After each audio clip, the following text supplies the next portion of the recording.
Breaking news. Yes, India on Friday abstained from voting on a resolution in the United Nations that called for an immediate humanitarian truce in the ongoing Israel-Hamas conflict.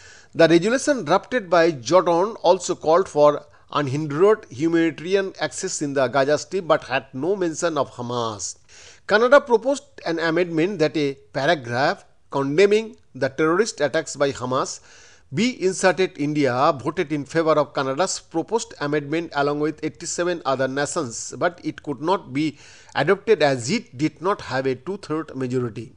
The Jordan drafted resolution titled Protection of Civilians and Upholding Legal and Humanitarian Obligation was adopted with 120 nations voting in its favor.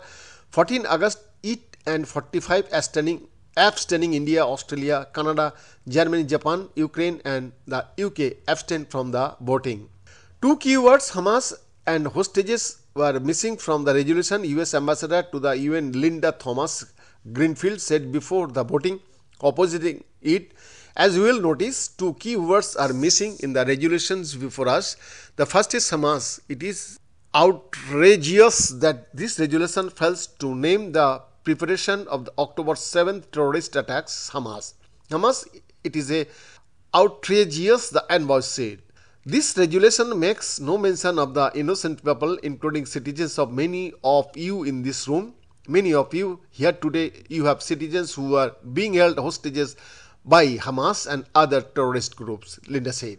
These are omissions of evil and they give cover to and they empower Hamas brutality, and no member state should allow that to happen. You should not let to stand, she said.